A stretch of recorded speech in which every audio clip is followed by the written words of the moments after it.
Thank you, Dr. Garg, for having me here. It's always a pleasure.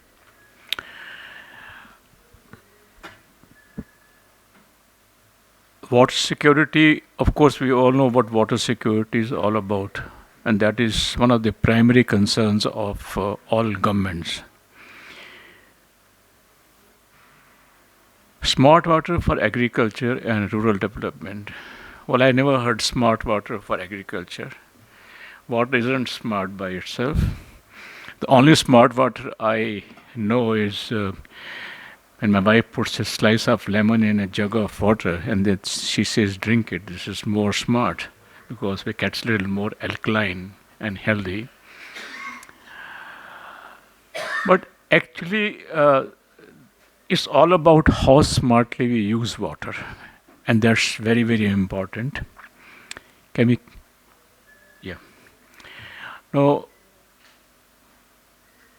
water has to be conserved, recycled, reused, reclaimed, so that we are able to get the best value proposition from what all water that we have. And it is very important for our survival. And as Dr. Garg has said, that for our all prosperity in this country, because without water, this nation will be very, very poor.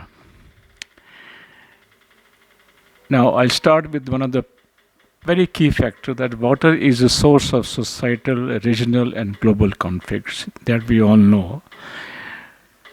And in India, more than 80% of the water is used in agriculture. And way back in 2012, the Planning Commission had envisaged a 20% reduction in the water use in agriculture by improving the water use efficiency. Next slide, please. Whenever you listen to my presentation, this is the first slide I always show. And this is my signature slide. And this is how we have used water in the last, say, 60, 70 years. And this is self-explicit. Next one, please. Now, this metric shows how by 2050, the world population is going to be water sufficient, under water stress, and under extreme water stress. You can see that the light yellow and the yellow part is the one which actually is showing the community or the areas which are under stress or would be under extreme stress. Next one. And this is the slide again I showed to justify that we need to really up our and ensure that we use water efficiently, because in India we use about 82% of, this is an old data, could be 1 or 2% here and there in agriculture, but compare it with the Europe or the developed countries, we are using too much of water for agriculture. Industry needs water, domestic use also is required, and therefore agriculture happens to be the elephant in the room as far as water is concerned. Next one, please. What are the challenges? We talk about the rural aspect, agriculture and rural. So I have highlighted the areas which concern the rural ecosystem. We know about Make in India and PM Awas Yojana. Also, we need water for power generation, construction activity, infrastructure, and navigation. But that in the red, as Ms. Sharma had said just now, we need water for drinking purpose. And that is the first primary requirement for any life on this earth, particularly the human being. And we need enough water for ensuring growing food and nutritional demands. We talk about, don't talk about food in isolation. Nutritional security is equally important. And of course, for sanitation, when we talk about housing for all, and we know that we need this defecation-free communities, the toilets are being built in most of the households. We need water for sanitation also. Next one, please. Now, why do we need to use water in a very smart way? A sustained availability of water will hold the key to the success of Atmanirbhar Bharat, which is the most ambitious initiative by the government of India. There is no denying that even if all other key elements are in place, absence of adequate and sustained supply of water will create major pitfalls to the growth momentum of Atmanirbhar Bharat. And this is my statement. And this is a very, very important aspect. We have to understand that in case we talk about Amritkal or Atmanirbhar Bharat, water is very, very essential, and we have got to use the water in a very smart way. Next one, please. We know how it is in the rural background, rural landscape. Next one, please. Climate smart agriculture, climate change. This slide I have taken from a presentation I saw in the US. In 2012, they were talking about too hot and too cold, too wet and too dry, as early as 2010. And they are very well familiar with talking about the water and climate change risk mitigation. Next one. Water risk is a business risk and a financial risk. If we don't have water, we can't have industries, we can't have jobs. We can't have jobs. Next one, please. Yeah. This is my favorite slide. I purposely drove instead of flying from San Francisco to Los Angeles, passing through the countryside of Fresno, which is the bread basket of California. Actually, the fruit basket. I go every year because my family is there. And this time I traveled after a drought period of 3 years. The board on the side shows no water, no jobs. No. After 3 years of successive drought in California, this is a situation. Every 2 kilometers, I saw boards like "is growing crops a crime?" No water, no jobs, no water, no jobs. Because it's one of the greenest part of it, most productive part of USA. And every sort of fruits and vegetables are grown over here, and each field probably be having a complement of 50, 60 pickups of the labor force that comes over there to work over there. But this time there was nothing at all, very far and few green fields which had their own water source. So when in a developed country like US, in a society like that, water is scarce after drought, it becomes one of the challenging aspects, and there's no water, no jobs. Next one, please.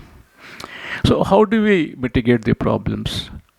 The Prime Minister said, he's a very practical person. We respect him for that. He comes with a very elementary things. Farm storage, हर खेत में पानी. मेरे खेत का पानी मेरे खेत में रहेगा जो है. Arresting runoff is the smartest water.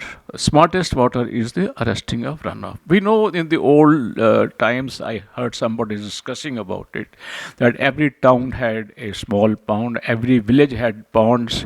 In fact, there is a system called Haveli system in Riva area of Madhya Pradesh, where water is stored in different fields and percolates from one field to another field, and it helps in agriculture and irrigation.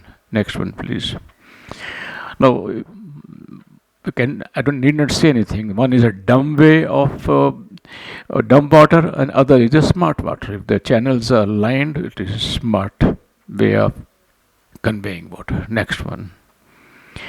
Now, water use efficiency can be discussed in many ways, but in the present day context, water use efficiency not only in agriculture but every activity in our life is how much of the value we are able to create per unit of water, how much of produce we are able to get per unit of water, whether it is agriculture, whether it is steel, whether it is a service industry like this where we are sitting and we are not wasting water. So it is important that we now start talking in terms of relating water use to the value it creates, not primarily how much of wheat we grow, how much of rice we grow. And it is very, very essential that we start thinking differently. Next one, please. Now, we're talking about agriculture and rural landscape. So, I have been talking about saving water using micro irrigation system for last 50 years or 52 years. And I'm happy to see that the adoption rate has gone up tremendously. People are now aware.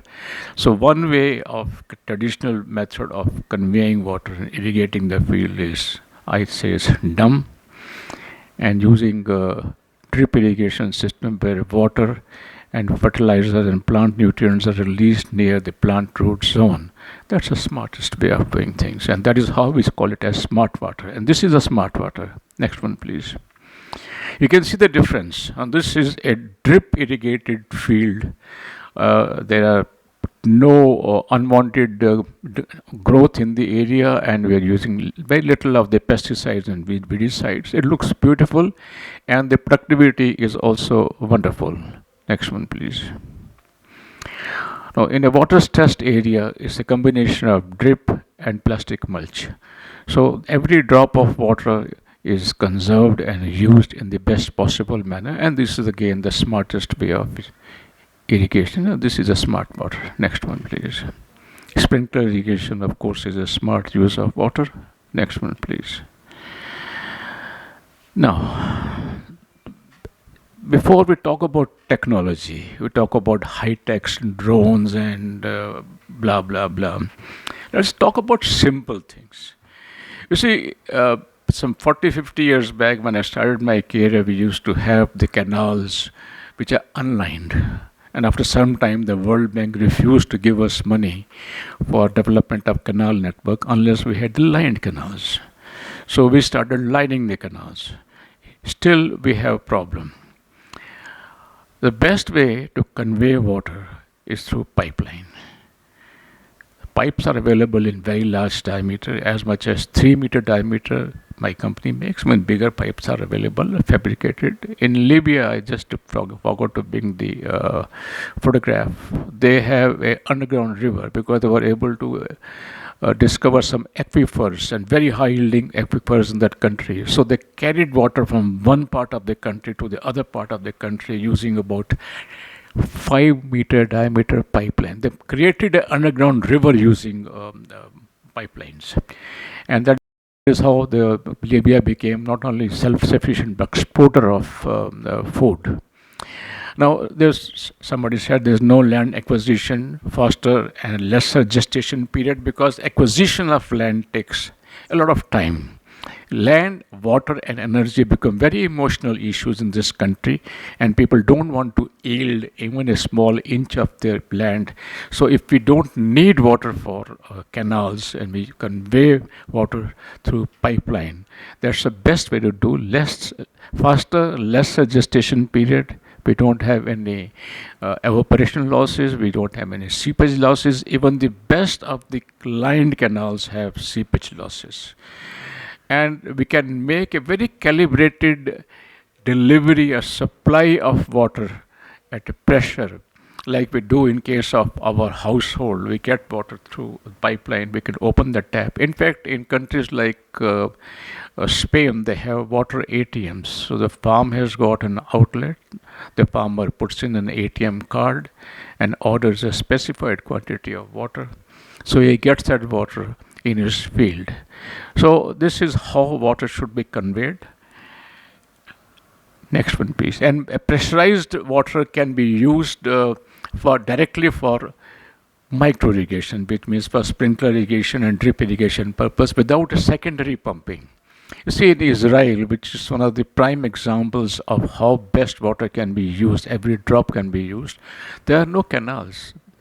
Water is conveyed in pipeline, and a farmer has to order.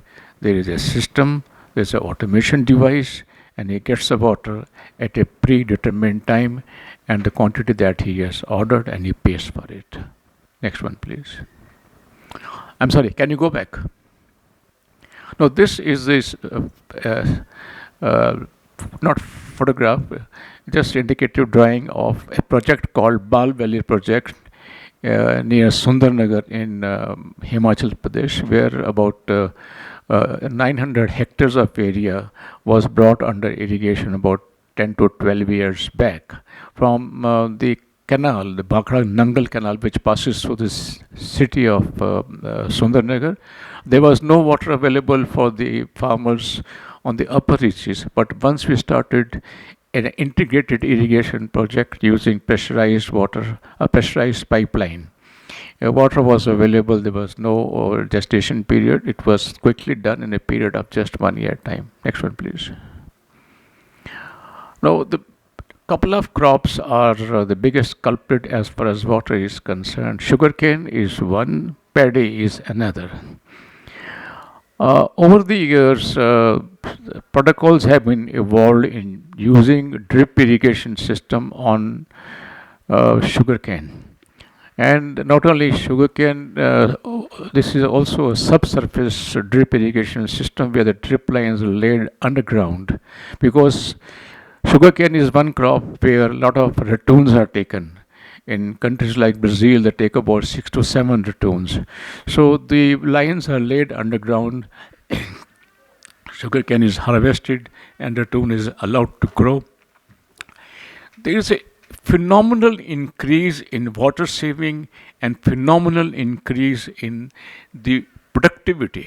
You see, when we are not supplying water alone, drip irrigation means we're supplying a calibrated quantity of micronutrients and fertilizers along with the water. And that makes it most productive. It increases the yield sometime by 5 to 6 times.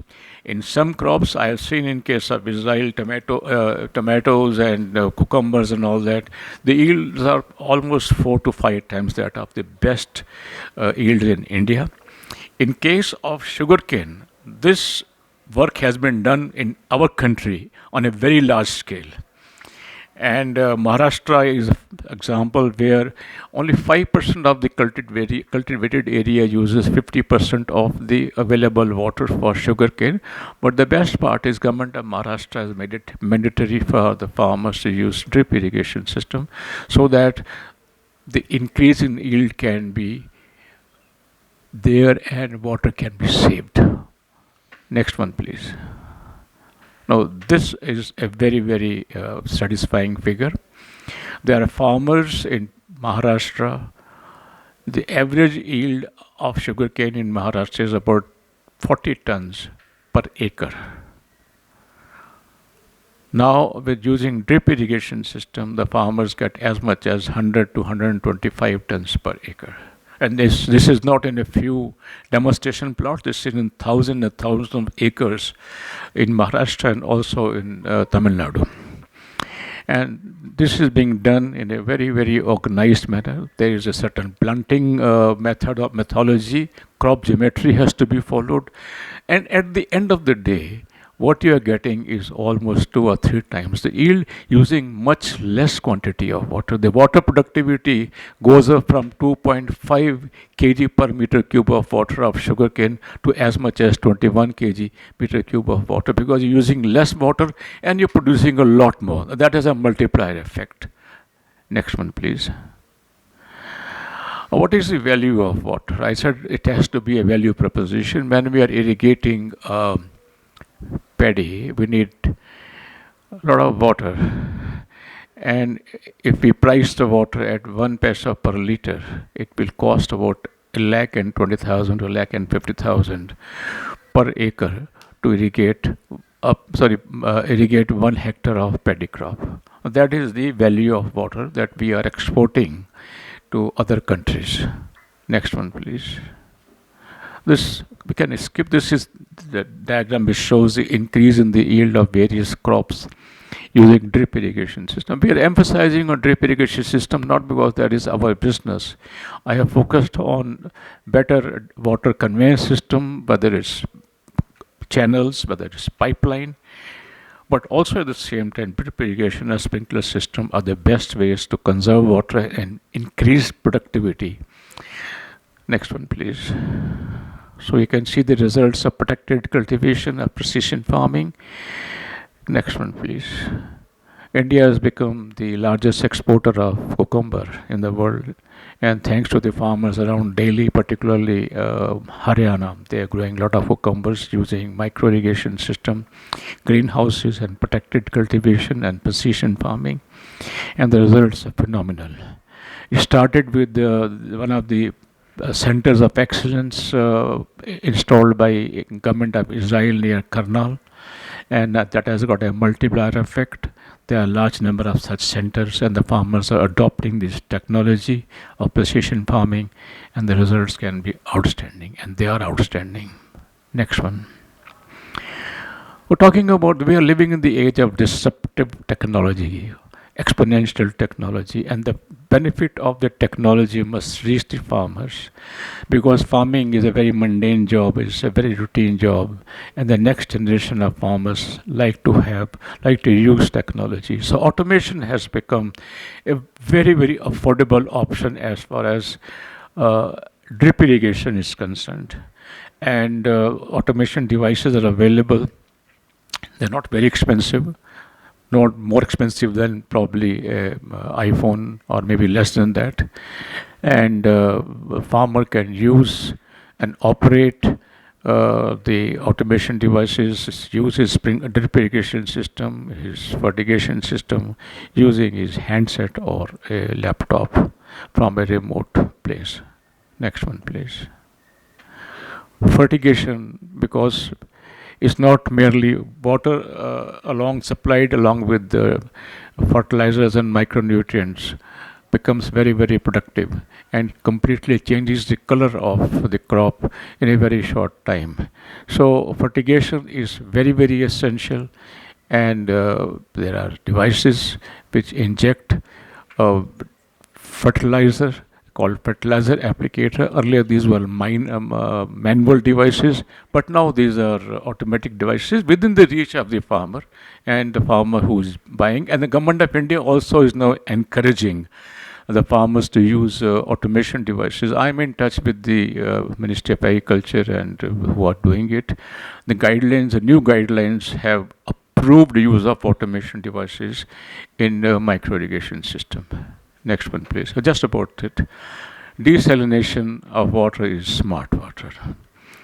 Now, this is something which disruption in technology has made it possible. As the energy, one of my friend who was in Los Angeles, I went to visit him. He said that we are friends. I'm Surender Makhija.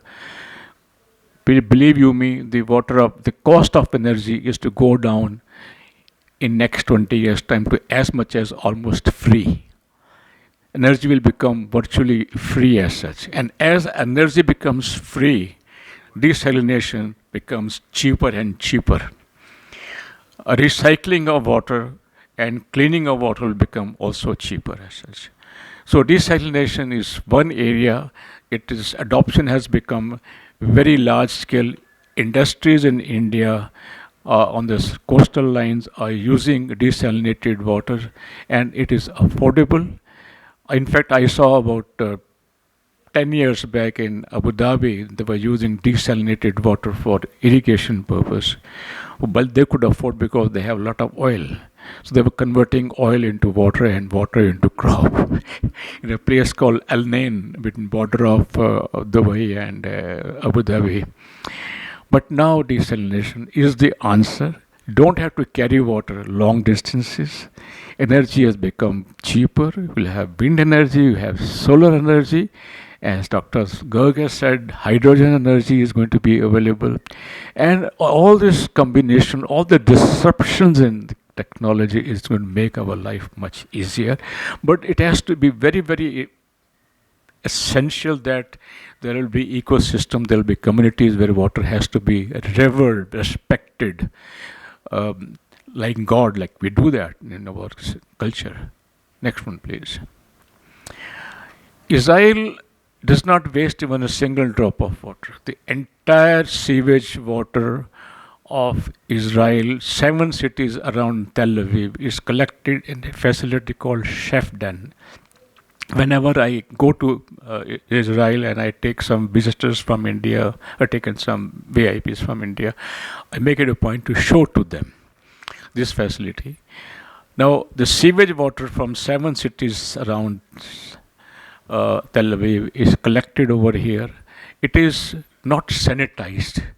It is filtered using natural filter. The water is transferred after separation of the unwanted material into basins with sand and pumped from underground into pipeline. And it's a purple color pipeline which goes all along the southern part of Israel to Negev desert, and most of the area is irrigated by this recycled water. Now, this carried in a purple colored pipeline because it's a warning that that water is not potable. It's not to be used for any other purpose except for irrigation purpose, and it goes in a pressurized pipeline. So as I mentioned earlier, automation devices there, the farmer simply connects his system, a drip irrigation system, and at a pre-given time he gets the water into his field is irrigated. Next one please. So making farming attractive to the next generation, I have already mentioned most of it, because if the new generation of farmers, in case we want them to come into agriculture, we have to make it very attractive for two reasons: use of technology and make it very profitable. The new generation is not happy with the very lean profits. They want to have a good life, and therefore technology is necessary, and automation, micro irrigation is going to be very, very important, and skill development and training also is important. Next one please. This is the smartest and most valued water ever created on this planet. This gentleman took 30 years to dig a canal from one part of the field to other part. उसने पहाड़ी काट के रास्ता बनाया है और 30 साल में अपने फार्म तक वो पानी लेके गया है. He got the award from the Prime Minister, got recognition. I know one company called Mankind Pharma, which gave me 1 lakh rupees cash award for it. So he says, it took me 30 years to dig this canal, which takes water to a pond in his village. So this is probably the bravest attempt made by anyone so far. Next one, please. Next one. Now, responsible corporates. I mentioned about storage. This is my last slide, probably. That's it. The corporates have to be very, very responsible to ensure that what all water they use, they are able to create or store or generate, reclaim from the ecosystem. This is the photograph of a river near Jain Irrigation facility. Is called Girna River. You can see on the left hand side what was the position earlier on. So they built about 400 to 500 meter long dam and started storing the water, and half of this water goes to the facility of Jain Irrigation and half of this water goes for the community to 16 villages around it. Next one please. So this is the dam. You can see how much of water is stored. The green patch on the right hand side is the 200-acre greenhouses and farm of Jain Irrigation. On the other side we have 16 villages. So this is a responsible corporate. We don't let even a drop of water go waste. Next one.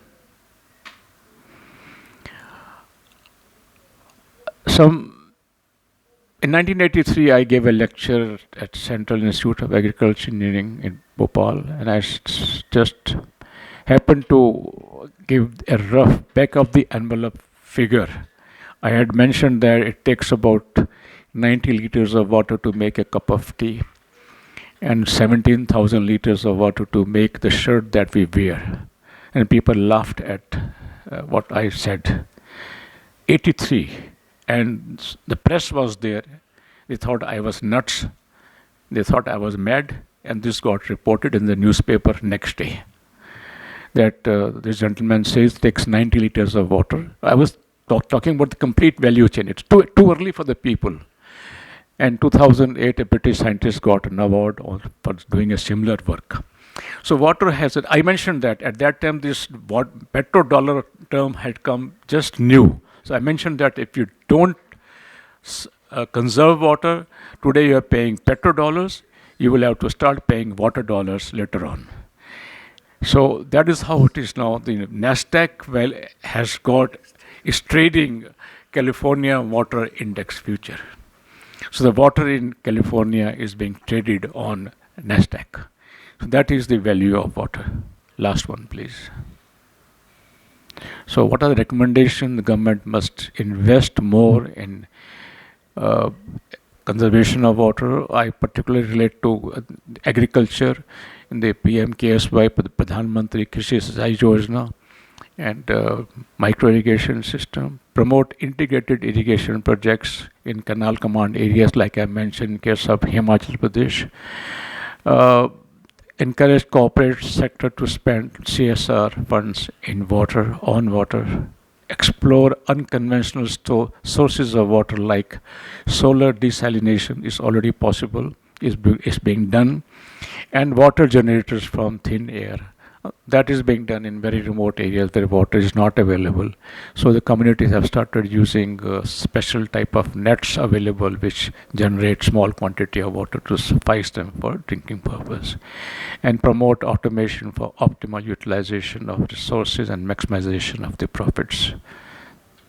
Thank you. Thank you for your patience.